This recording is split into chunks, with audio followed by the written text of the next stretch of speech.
Okay, what we're going to do in this vodcast is now take a look at how we determine shapes of molecules. So we've talked about bonding, and we talked about ionic bonding with lattice structures, and then we talked about covalent bonding and molecules. So when you have an ionic bond, it forms what we call a lattice structure. And if you remember from that picture, basically a lattice structure is when the ions form this structure held together by the attraction of the ions with opposite charges. In other words, this might be positive, negative, negative, positive, etc. And the whole structure is held together because the adjoining ions have opposite charges. Well, with covalent bonds, those compounds formed individual molecules. So for example, water formed the molecule that had a Lewis structure that looked like that. So it's an individual entity. In other words, it forms one molecule of water. On the other hand, ionic compounds form this lattice structure. So when we wrote the formula for an ionic compound, let's just say the formula was MgCl2. What that told us was that in this lattice structure, the ratio of magnesiums to chlorides was 1 to 2. In other words, for each magnesium ion, we would have 2 chloride ions. With covalent compounds, if the formula were, say, H2O, we would form individual water molecules. Now, those molecules can move around next to each other. They could be locked in a solid structure, but they're individual molecules versus structures. So what we're going to do is talk about shapes of molecules. In other words, all of these will be covalently bonded compounds, and we're going to talk about the shapes they form when those compounds are formed. Now before we do that, we need to talk about Lewis structures, and specifically exceptions to the octet rule. Remember, when we drew Lewis structures, there was always a central atom and then atoms around that central atom. Or there were, say, 2 carbons in a row with, say, maybe those were triple bonded and there was a hydrogen and a hydrogen. In other words, everything except hydrogen had 4 bonds around it. Hydrogen had 1 bond with it. Well, now what we're going to do is talk about exceptions to this rule. And the first thing we're going to talk about is when the central atom has fewer than 8 valence electrons. Now there's reasons for this that we're not going to go into, but what we're going to do is point out a few common examples. For example, boron is the example that happens most often with fewer electrons. So if you were going to draw the Lewis structure for boron with 3 hydrogens, you've got 3 valence electrons for the boron plus 3 times 1 for the hydrogen gives us 6 valence electrons. So we put those 6 valence electrons around the boron. Each hydrogen has 2 and the boron has 6. The reason that boron does this is because if you look on the periodic table, boron has 3 valence electrons. Now it's a nonmetal, so it's going to share those electrons, so it can share with 3 other things with a valence electron to share, and in this case it's 3 hydrogens. You might say, well, aluminum has 3 valence electrons also. Why doesn't it do that? It's because aluminum is a metal and it's going to give away those 3 electrons to become aluminum 3 plus. Another common compound that you see with boron is boron trifluoride. So you would have boron with 3 fluorines around it. And what that does is it leaves an empty space there for boron, and it can make bonds, and we'll talk about that a little bit later also. Okay, the other exception to the octet rule is when the central atom has extra electrons around its central atom. In other words, let's say we have sulfur tetrafluoride. If you count up the valence electrons, there's 34. Now let's say you put 8 valence electrons around all of the fluorines, and then you put your 1, 2, 3, 4, 5, 6, 7, 8 around the sulfur. You're going to have 2 extra valence electrons. When that's the case, you put those 2 valence electrons on the central atom. The reason that this can happen is because sulfur is in the third energy level. And if you remember, the third energy level has s orbitals, p orbitals, and d orbitals available. So there's a d orbital essentially right there that can hold those 2 electrons. So when we say things can only have 8 electrons in their outermost shell, that's fine until you get to things that have d orbitals. So basically the octet rule only really applies to things in the second energy level. Okay, now let's say we have arsenic with 5 bromine atoms around it. If you add up the total valence electrons, you get 40. Now here, you wouldn't line it up like, say, another bromine coming off of that bromine.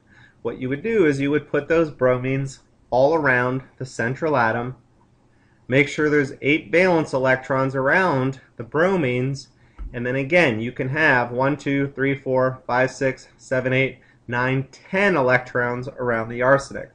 Arsenic's in the 4th energy level, so it also has d orbitals available. In fact, it's got f orbitals available also, so it could hold a whole bunch of atoms or electrons around it. But we'll discuss that a little bit later. So the rule of thumb, if you have an atom that has, or I should say a structure that has fewer valence electrons to go around the central atom, and again, with us, that's usually going to involve boron, you simply draw the structure as is, and that central atom is deficient. If you have a structure where there's more than 8 electrons around the central atom, as long as that central atom is in the 3rd energy level or higher, you can simply put the extra electrons as lone pairs, or the electrons can form bonds as in that structure. Okay, so if you're going to follow the rules for exceptions to the octet rule, you can read through these. Carbon, nitrogen, oxygen, and fluorine are always assumed to obey the octet rule. That's because they're in the 2nd energy level, so they only have s and p orbitals available. Boron and beryllium often have fewer than 8 electrons around them in their compounds. Beryllium does sort of the same thing that boron does. But again, usually for us, boron would be the exception. This rule we've talked about, 2nd energy level, only has s and p's available. And then the 3rd energy level has those d orbitals, so they can hold extra electrons. It's a good thing to know those rules so you can go back and study those a little bit. Okay, the next thing we're going to talk about is what we refer to as VSERP theory. And VSERP stands for valence shell electron pair repulsion. You don't need to know that name, but what you should know is VSERP theory talks about or describes shapes of molecules. So as long as you can draw the Lewis diagram, you can draw the shape of the molecule and name it. So what happens, for instance, let's say you have hydrogen, oxygen, and hydrogen. You might think that the best way to draw this structure is like that, with a lone pair there, and a lone pair there. VSERP theory says that these things around the central atom want to be as far apart from each other as possible. So if you're drawing this in a 3-dimensional structure, that oxygen would be there, and things are going to want to go out at angles that they're farthest apart from one another. So really what would happen is, let's say you would have a pair of electrons here, you would have one hydrogen going out the back of the paper, or the screen, sorry. You would have one hydrogen coming out of the screen, and then you would have another lone pair there. So you're trying to picture that 3-dimensionally. So what happens when we draw these structures, you're trying to draw 2-dimensional structures you're trying to draw three-dimensional structures on a two-dimensional screen. Now someday when three-dimensional screens are much more common, this won't be too much of an issue. Okay, so the rules to determine the shape of the molecule. The first thing you want to do is draw the Lewis structure, which you already know how to do. You're going to count the electron pairs and arrange them in a way that minimizes repulsion. In other words, you're going to draw the Lewis structure as three-dimensionally as you can using a two-dimensional surface. You're going to determine the positions of the atoms the way the electron pairs are shared, and then you're going to determine the name of the molecular structure from the position of those atoms. So basically what this comes down to is drawing the Lewis structure and then determining the shape from that Lewis structure. There's a number of shapes and you're going to be responsible for a small handful of them. Alright, so let's take a look at this first one. Let's say you've got a central atom here, right there, and then you've got some sort of bond here and some sort of bond here. An example might be you've got carbon, oxygen, and oxygen. Now here, those are going to be double bonds. So that shape is going to be linear. In other words, there's no electron pairs around that central atom pushing those away from each other. So they're going to form a nice straight line. On the other hand, if you had something with three around it, like for our boron trifluoride example, fluoride, fluoride, fluoride, previously we drew that with two of the fluorides in an axis and then the other one going out. Well, now what you want to do is draw those as far apart from each other as possible so those angles are even.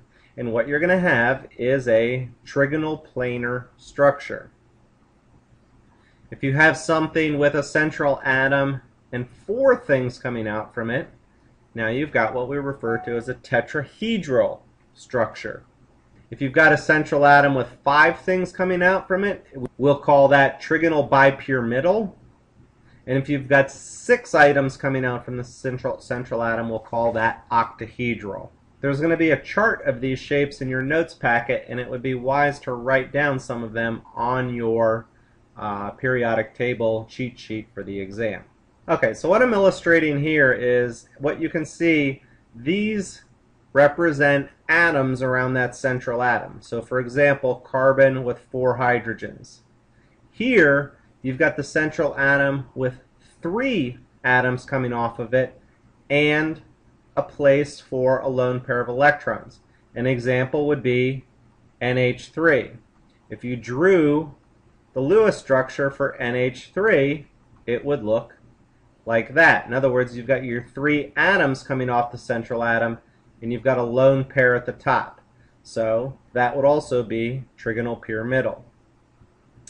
And then you could have a central atom with 2 atoms coming off of the central atom and 2 lone pairs. 2 atoms, 2 lone pairs. We're going to say that is V-shaped. That's V-shaped, or the more common term is bent. In other words, the structure bends at the central atom. Okay, and you're not going to be responsible for these, but this is just to illustrate if you've got 5 things coming off the central atom, if you've got 1 lone pair, 2 lone pairs, or 3 lone pairs, the different shapes that those form. So what students are always asking is, all right, what do I need to know? First of all, you've got to be able to draw a Lewis structure. If you can't draw the Lewis structure, you can't determine the shape of the molecule. Once you draw the Lewis structure, you need to know if there are fewer than or greater than 8 electrons surrounding the central atom. That again will help you to determine the shape of the structure. From those Lewis structures, then you want to use the chart that's going to be in your notes packet that will be on the Moodle site to determine the shape of the molecule. And when you use that chart, which basically looks like the charts we used in this vodcast, that will help you to determine the shape. And that's the end of this vodcast. You can go through that again and practice these with the practice problems at the end of the chapter for this unit.